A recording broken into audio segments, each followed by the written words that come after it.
Buenas noches, mis amigos y hermanos. Cuando vemos a los niños o jóvenes en la iglesia, decimos, ahí está el futuro de la iglesia. Y en cierta manera hay razón en lo que estamos diciendo, el futuro de la iglesia. Pero hay un peligro de los niños criándose en la iglesia. Un gran peligro. Lo he visto a lo largo del ministerio que el Señor me ha dado y lo sigo viendo. Lo sigo viendo. Cuando un niño viene de familias cristianas o son nacidos en familias cristianas, se crían o crecen bajo la tutela de sus padres, llevándolos a la iglesia, ¿no? Sí, es lo normal. Los padres llevan a la iglesia al niño, a la escuela dominical, pueden participar en el coro de niños. Bueno, el niño aprende todo lo que es el lenguaje cristiano evangélico. Aprende todo eso. Llega un momento, llega una edad en que los padres le dicen al niño, ya es hora de que te bautices. Y el niño, oh, ahí está el detalle, ahí está el problema. Lo que pasa con el niño ahí es que el niño se bautiza la mayoría de las veces por presión de los padres. Sí, por presión de los padres. En segundo lugar, a veces se bautizan por presión de los profesores de escuela dominical. Sí. O la tercera, a veces se bautizan porque sus amigos en la iglesia, otros niños, ya son bautizados y ellos quieren ser igual. Entonces, ya bautizados, escúchenme bien, ya bautizados, pero no convertidos, crecen en la iglesia como cristianos, crecen en la iglesia, pero ellos en verdad jamás han aceptado a Cristo como Salvador y Señor. Y ya estando, ¿no?, ya creciendo, ya mayores, adolescentes o ya mayores, ellos mantienen una vida mundana, apartada completamente del Señor, totalmente del Señor. Claro, pueden cantar en el coro de la iglesia, tocan hasta algún instrumento en el grupo musical de la iglesia. Oh, sí, pueden llegar a eso, pero no se han convertido, no se han convertido.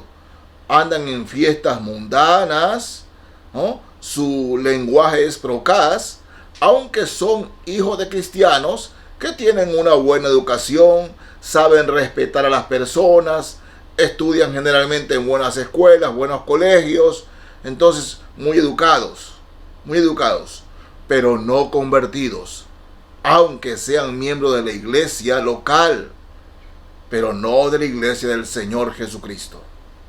Es una preocupación, porque cada vez y más vemos a una iglesia envuelta en mundanalidad, porque esos niños que no se han bautizado por conversión, sino por presión, más tarde son los diáconos y los que dirigen las decisiones en la iglesia. ¿Y qué esperamos de eso?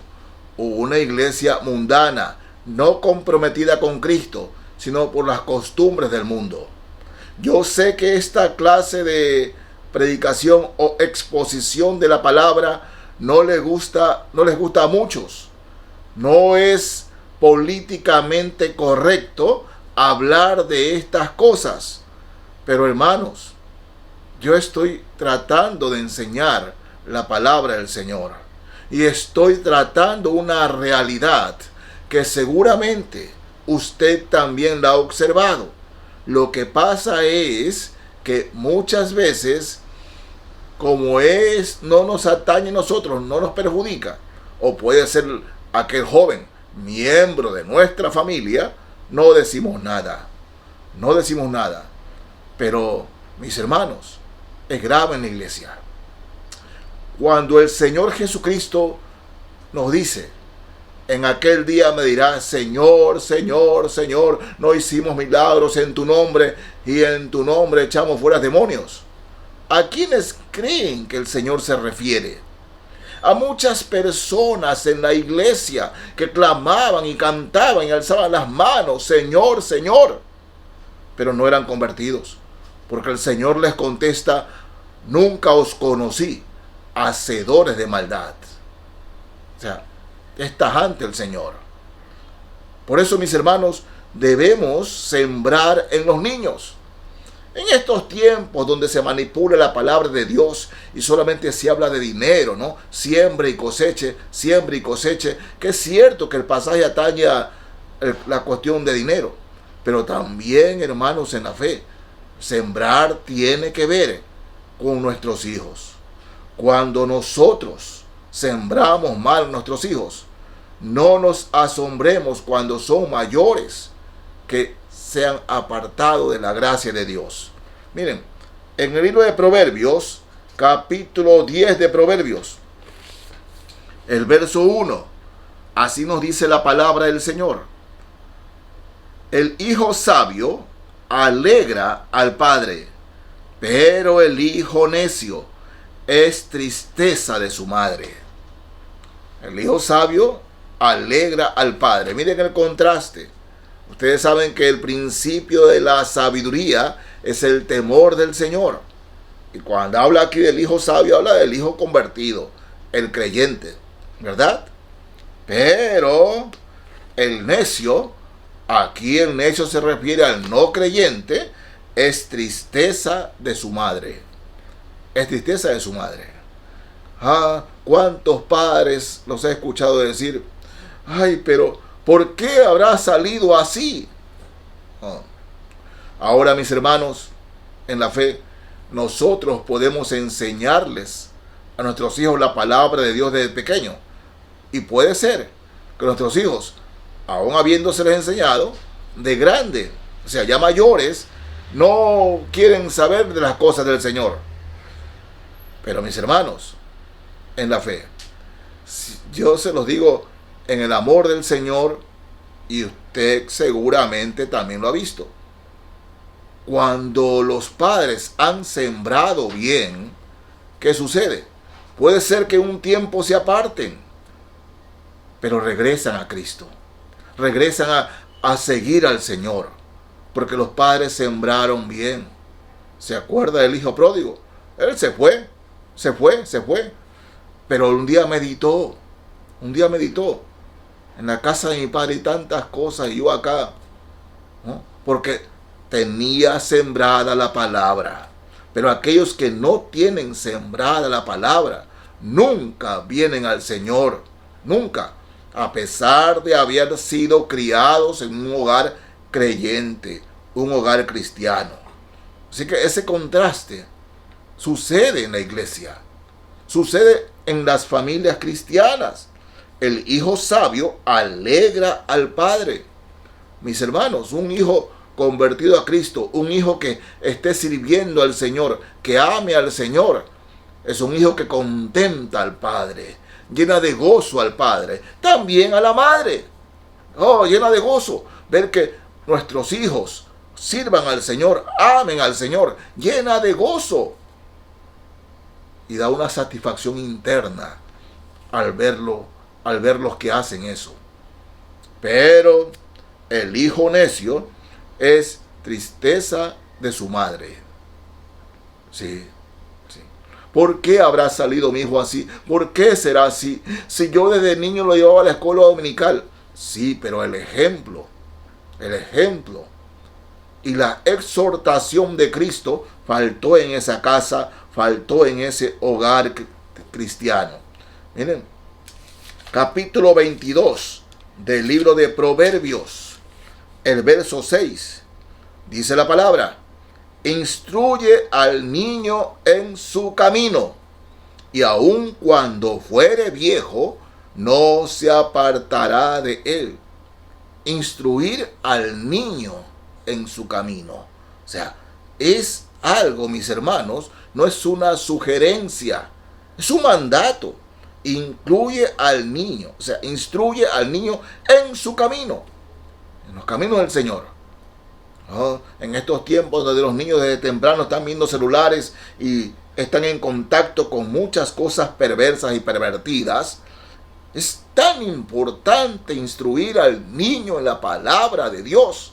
Es tan importante, mis hermanos. Si amamos a nuestros hijos desde temprano, en el amor de Dios, tenemos que enseñarle la palabra de Dios a temer al Señor, a que se convierta a Cristo.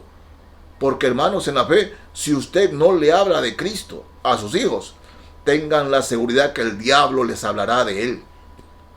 El diablo le hablará de lo bueno que es Él, de las cosas buenas de este mundo. El diablo lo ganará para Él.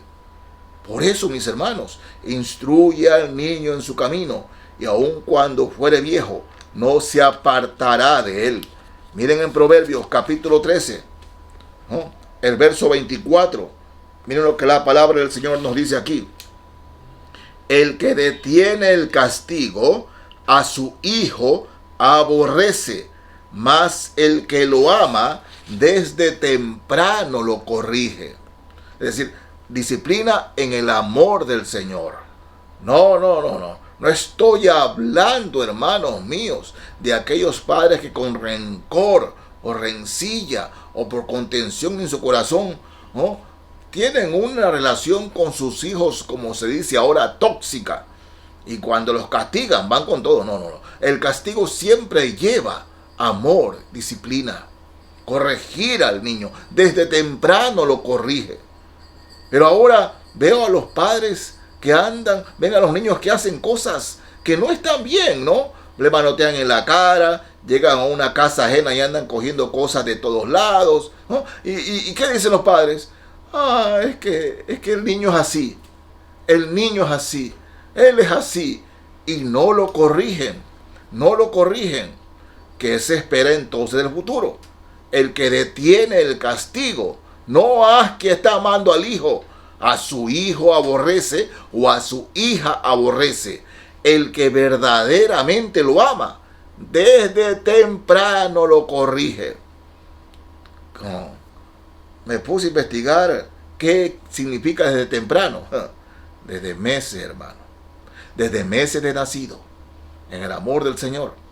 Porque, hermanos, en la fe, aquellos niños que son bien sembrados son los que dan alegría a los padres cuando son mayores. El mismo libro de Proverbios, capítulo 29. Ahora leo el verso 15. 29:15 dice así: la vara y la corrección dan sabiduría, mas el muchacho consentido avergonzará a su madre. El muchacho ingreído avergonzará a su madre. ¿Cuántos episodios de niños que en la calle, en el supermercado, en la calle, le hacen berrinches a los padres y los padres se avergüenzan, avergonzados? ¿Cuántos vemos así? Pero Proverbios es tremendo, ¿no? Mas el muchacho consentido avergonzará a su madre. Y el verso 17 de Proverbios 29, así nos dice: corrige a tu hijo y te dará descanso y dará alegría a tu alma. Corrige a tu hijo y te dará descanso y dará alegría a tu alma. Hermanos en la fe, corrige a tu hijo y te dará descanso. ¿Saben que hay padres de 70, 80 años, a veces más, que aún mantienen a sus hijos de 40, 50 años? ¿Saben eso? Y les mantienen la casa y todo. No me lo han contado, lo he visto, mis hermanos. Lo he visto. ¿Saben por qué? Porque A veces nosotros, siendo creyentes, pensamos que el amor es dejar que las cosas pasen, que no hay que corregir a los hijos. Y después vienen las consecuencias. Estoy hablando de hogares cristianos, ¿ah? Hogares cristianos, hogares de creyentes. Es tremendo. Corrige a tu hijo y te dará descanso. Es decir, cuando nuestros hijos crezcan, ellos serán, ¿qué? Nuestro soporte. Ellos serán los que van a velar por nosotros. Y nosotros descansaremos con ellos. Pero cuando los hijos se hacen viejos y no han sido criados en amor y disciplina en el Señor, ¿qué pasará? Ay, hermanos, consecuencias tremendas. Tremendas, ¿no? Miren, si queremos realmente en el amor del Señor, que nuestros hijos sean criados y cuando sean mayores, cuando nosotros los padres vamos al cielo y estando en el cielo esperaremos a nuestros hijos. ¿Tenemos esa seguridad hoy? Que si nosotros vamos al cielo, nuestros hijos nos van a seguir. ¿Tiene usted esa seguridad, mi hermano, mi hermana? Bueno, debe tenerla. Debe tenerla. En la segunda carta a Timoteo, voy a leer aquí del capítulo 3. Segunda a Timoteo, capítulo 3, versos 14 y 15. Dice así la palabra del Señor. Pero persiste tú en lo que has aprendido y te persuadiste, sabiendo de quién has aprendido y que desde la niñez has sabido las sagradas escrituras, las cuales te pueden hacer sabio para la salvación por la fe que es en Cristo Jesús. Desde la niñez has sabido las sagradas escrituras. Esto Pablo le está hablando a Timoteo. ¿De quién? Fíjense, capítulo 1, los versos 3 al 5, de la misma segunda carta a Timoteo. Dice así: doy gracias a Dios, al cual sirvo desde mis mayores, con limpia conciencia, de que sin cesar me acuerdo de ti en mis oraciones noche y día, deseando verte al acordarme de tus lágrimas para llenarme de gozo, trayendo a la memoria la fe no fingida que hay en ti, la cual habitó primero en tu abuela Loida y en tu madre Eunice, y estoy seguro que en ti también. Quiero resaltar, mis hermanos, lo que Pablo dice aquí de Timoteo: la fe no fingida que hay en ti. Primero tuviste el ejemplo de tu abuela Loida y de tu madre Eunice. Precioso, ¿verdad? Precioso. Ahora eso cosechaban tanto Loida como Eunice, un hijo y abuelo y nieto Timoteo convertido a Cristo, sirviendo al Señor. Mis hermanos, el objetivo en mi amor en el Señor es decirles esto: nosotros nos vamos, los padres nos vamos en cualquier rato, el Señor nos llama en cualquier momento, en cualquier momento. Les pregunto, ¿hemos trabajado en el Señor con nuestros hijos desde niños, hablándoles de Cristo? Para que cuando el Señor nos llame a su presencia, nosotros estamos seguros que nuestros hijos nos seguirán. Hermanos, en el amor de Dios, hay muchos padres que no les interesa. Lo más les interesa es que sean ingenieros, que tengan título de cuarto, de quinto nivel, lo que sea, pero no que sigan a Cristo. Hermanos míos, nuestros tesoros que podemos llevarnos al cielo no es dinero, no es casa, no es carro, ninguna posesión material. Nuestros tesoros que podemos llevarnos al cielo son nuestros hijos. Son nuestros hijos. Instruye al niño en su camino, y aun cuando fuere viejo, no se apartará de él. Siembre a sus hijos, para que en el cielo, en la gloria, cosechemos alegría, felicidad de ver llegar a la presencia de Dios también a nuestros hijos. Mis hermanos y amigos, que Dios los bendiga Amén.